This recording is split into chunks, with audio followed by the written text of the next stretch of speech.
एक समय की बात है, गुनगुन नाम की एक लड़की रहती थी। उसकी बहुत खुशहाल जिंदगी निकल रही थी। घर में माता पिता सब उससे बहुत प्यार करते थे। वो पूरे गांव में फिरती रहती थी। एक दिन खेलते खेलते वो नदी के पास फूल तोड़ने पहुंच गई। मैं तो बहुत थक गई चल चल कर, थोड़ी देर यहीं बैठ जाती हूँ।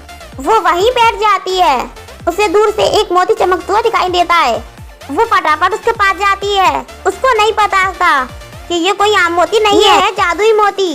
गुनगुन उसको छू देती है और उसे छूते ही वो एक अलग दुनिया में पहुंच जाती है। समंदर के अंदर की दुनिया।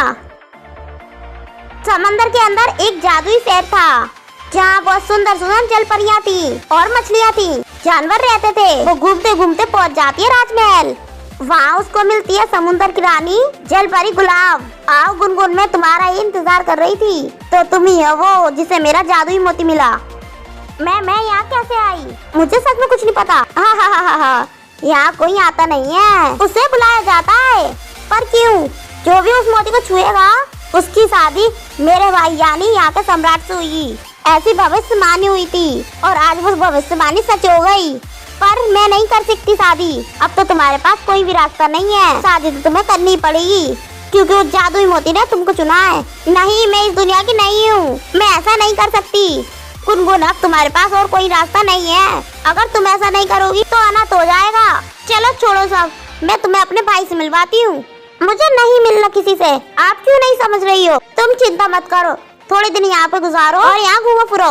तुमको इस जगह के साथ साथ मेरे भाई से भी प्यार हो जाएगा। और इतना कहकर जल परी वहाँ से चले जाती है। गुनगुन वहाँ कुछ दिन गुजारती है, घूमती फिरती है और धीरे धीरे करके उसको वो जगह अच्छी लगने लगती है। और एक दिन उस जल परी का भाई यानी कि वहाँ का सम्राट उससे मिलता है और वो भी उसको पसंद करने लगती है और उन दोनों की शादी हो जाती है। कुछ दिन तो गुनगुन वहाँ रही, घूमी फिरी, साथ खाना खाया। फिर उसके बाद उसको अपने घर की याद आने लगी। अब वो वहाँ परेशान रहने लगी।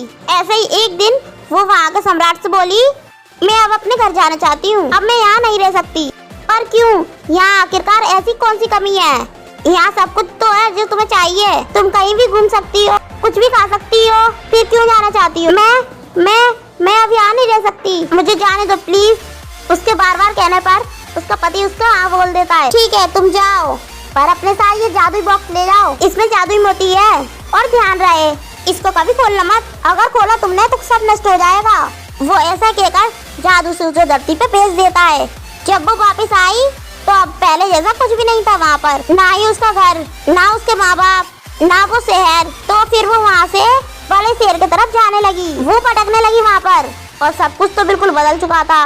लोग उसको अजीब सी नजरों से देख रहे थे।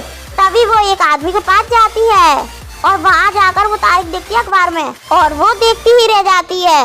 यहाँ धरती पर 300 साल बीत गए थे। उसको पता चलता है वहाँ का एक साल यहाँ के 100 साल के बराबर था। वो बेचारी रोती हुई एक नदी के किनारे आकर बैठ गई। अब कुछ नहीं बचा यहाँ, ना उसका पति, ना उसके माँ बाप। अब क्या ही मतलब है जीने का।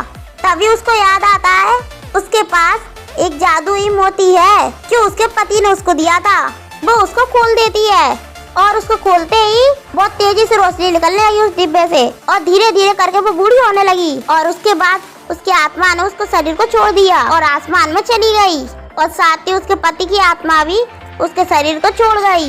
तो जब गुनगुन ने उस जादुई मोती को छुआ था तो उन दोनों की आत्माएं उस जादुई मोती के जादू से जुड़ गई थी। अब वो दोनों अपनी इस दुनिया में तो खत्म हो गए, पर वो एक नई दुनिया में दोबारा मिले और फिर वहाँ खुशी खुशी रहने लगे।